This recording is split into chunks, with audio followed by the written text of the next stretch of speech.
I never imagined that the day meant to celebrate love would become the day I uncovered betrayal. My name is Jason, and for the past 4 years I believed my fiancée, Emily, was the person I would spend the rest of my life with. Our relationship had its ups and downs like any other, but I trusted her completely. She wasn't just my partner.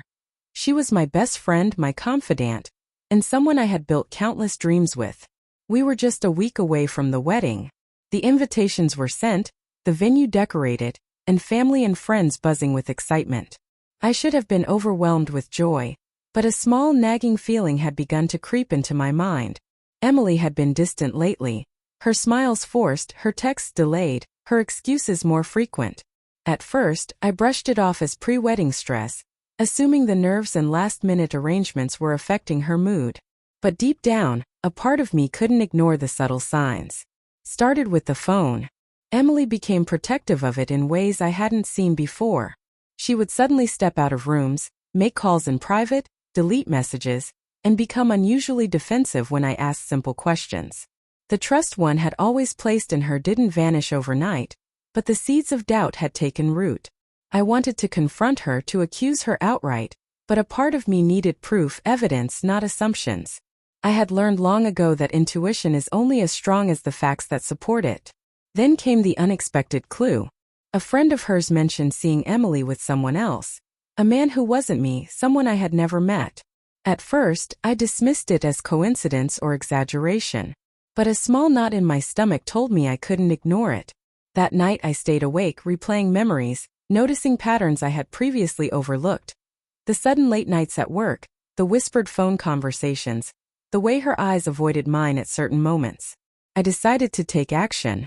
I quietly checked records, traced messages, and confirmed something I never wanted to believe. Emily was seeing someone else. Not just casually but seriously. The timing was precise and cruel. This affair had escalated right before the wedding. My heart ached, not just from the betrayal, but from the realization that all the plans, all the dreams, all the trust one had placed in her, had been undermined by deception. The next morning I confronted her. I didn't yell. I didn't beg. I simply looked at her, allowing silence to speak louder than any words could. "Emily," I said calmly, "I know about him." Her face went pale. The confident, radiant woman I had loved for years was suddenly diminished by guilt and fear. She opened her mouth, started to protest, to justify, to excuse, but I cut her off, not angrily but with unwavering calm. I had seen her carefully hidden secrets, the subtle manipulations, the choices she had made. And in that moment, I knew that any reaction driven by emotion would play into her hands. Emily tried to justify herself, stumbling over words and explanations. She spoke of mistakes, of loneliness, of stress, but none of it made sense anymore. The calm certainty in my voice had shifted the power dynamic. She realized that no amount of pleading could erase what I now knew. I wasn't the same man who would blindly forgive. I wasn't someone who could be manipulated by charm or tears. The following days were tense. I kept interactions to a minimum, observing her movements and listening carefully to her half-truths. She thought I was devastated, broken, but in truth I was calculating. I wanted her to understand that betrayal has consequences. I wanted to teach her that trust, once destroyed, isn't easily rebuilt. I began documenting everything.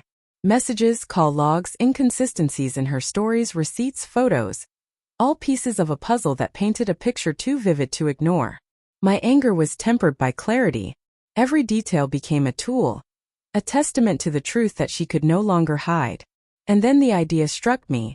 If she had chosen to humiliate me in private, perhaps the only way to reclaim my power was to make her deception public. I wasn't acting out of spite. I was acting to expose reality, to ensure that the truth couldn't be rewritten or dismissed.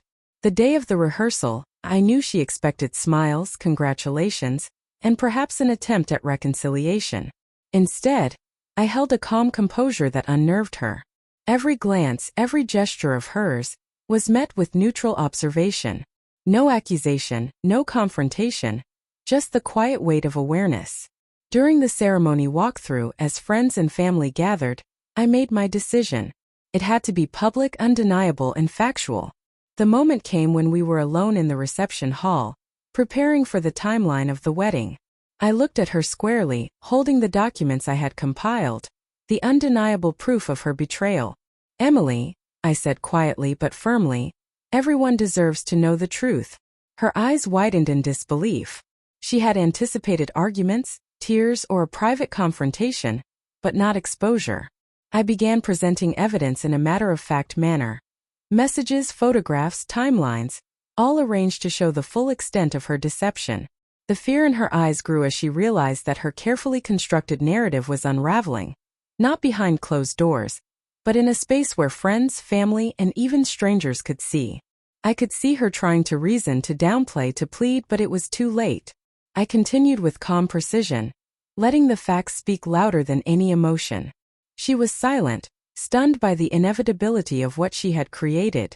The power she had wielded over me for months was now stripped away, replaced by an uncomfortable reality she could neither deny nor manipulate. By the time I finished, the room was quiet. A few gasps, some murmurs, and the unmistakable sense of revelation hung in the air. Emily realized fully, for the first time, the depth of her choices and the consequences they carried. The fallout was immediate. Friends and family who had known us for years were shocked, whispering among themselves, exchanging glances that spoke louder than words. Emily's attempts to explain herself were drowned out by the facts laid bare for everyone to see. For the first time, she experienced the isolation that comes with betrayal. No defenses, no charm, no excuses could shield her from reality. I didn't revel in her discomfort. I didn't seek revenge in the traditional sense. My goal was truth, transparency, and my own closure. Seeing her face pale as the truth became undeniable was enough. It was a lesson in accountability, one she could never take back, and one that would follow her for the rest of her life. After the initial shock, the conversations began. Friends approached me cautiously, asking questions, seeking context. I spoke calmly, honestly, without embellishment or malice. I explained what had happened, how I had discovered the betrayal, and why I had chosen to reveal it publicly. The clarity and sincerity in my words contrasted sharply with Emily's hesitant stammering. People started seeing the full picture. Not just her choices, but the consistent pattern of deception that had defined the last weeks of our engagement. Emily tried to salvage what remained of her dignity, but the damage was irreversible. She realized that trust, once shattered in such a calculated way, could not simply be repaired with apologies or promises. The social consequences were immediate: invitations rescinded, casual acquaintances distancing themselves, and even close family struggling to reconcile the image they had of her with the truth now apparent. Meanwhile, I felt a strange sense of liberation. The burden of secrecy, of anxiety, and of uncertainty had been lifted. I no longer carried the internal conflict of loving someone who had chosen someone else moments before our wedding. I didn't feel victorious or triumphant. I felt free. Free from deception, free from compromise, free from the weight of unspoken lies. In the weeks that followed, Emily attempted to reach out. She sent messages, called, and even visited, hoping for forgiveness, reconciliation, or at least some form of understanding. Each time, I maintained my composure, responding minimally or not at all. I had given her every opportunity to correct her course privately, and she had chosen otherwise. Her return now carried no entitlement. It was merely a reflection of her own failed choices. The wedding was cancelled, of course, and life moved forward. I focused on myself, my work, my friends, and rebuilding the trust that had been so deeply tested. Emily faded from my daily life, and with her absence came clarity. I realized that the betrayal, painful as it was, had revealed something essential: the strength and resilience within me, the importance of boundaries, and the value of honesty.